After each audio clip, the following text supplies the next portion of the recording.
5 things I learned in 2024 that you're going to take into 2025 if you want to get your shit together. Number 1 is do the cringe thing. Like, this applies to so many areas of my life. In 2025, I'm going to be trying to apply it to posting more on TikTok. In 2024, I applied it to speaking German. Speaking a second language is so fucking embarrassing because you know that, like, I've been in Germany for a year and a half. I speak German every day at work. I make mistakes every day at work.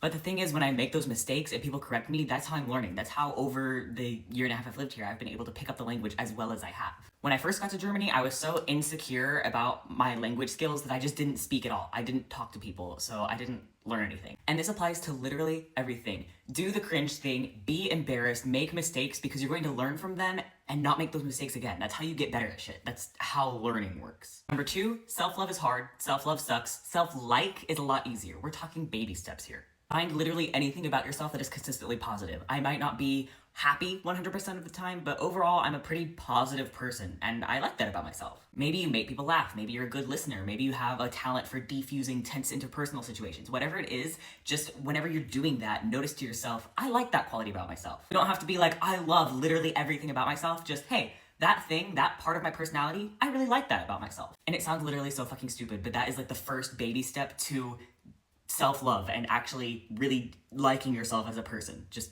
baby steps are key. Related to that is number 3, planning is great, baby steps are better. If you wanted to climb a mountain, you could spend weeks planning the perfect route, the perfect schedule, all of the equipment you need, all of that.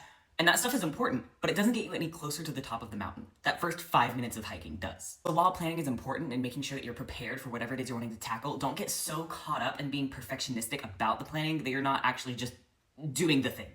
Doing the thing is just as important, if not more. For me personally, when I want to focus on eating healthier and exercising, I get so caught up in making like the perfect meal plan or the perfect workout routine at the perfect gym that I never start. I will spend forever just making these plans and never following through because my plan has to be perfect before I can make that first baby step. A better way to approach this is while you're in your planning phase, find like little micro habits that you can stick in there. If you're in the planning phase for figuring out what you want to do to get more fit, work in little habits like popping out a few squats while you're waiting for your lunch to heat up in the microwave or while your coffee cooks in the morning. Or if you want to eat healthier, instead of making a perfect meal plan that has everything you need, just start by throwing a couple handfuls of spinach into your usual favorite recipe. Starting with those little habits are going to give you the momentum and the motivation to actually follow through with that perfect plan that you're making once it's ready.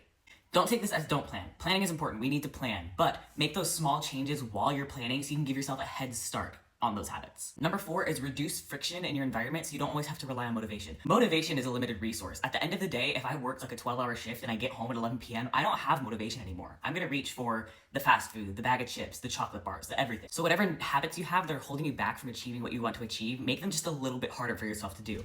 If you waste a lot of time on social media or phone games, put them in a folder on the second page of your phone. It's a little extra barrier to the time-wasting activity. You know, prep something from work so you have something healthy ready to go instead of just giving up and being too tired to make something and door dashing for lunch. The biggest point here is to make healthy habits the easiest to choose because when you're tired, when your motivation is low, you're gonna do what's easy. So make those healthy, good habits as easy as possible to follow. Number 5 is action breeds confidence. Your brain might be telling you that you can't do anything, you don't have any sort of self-esteem.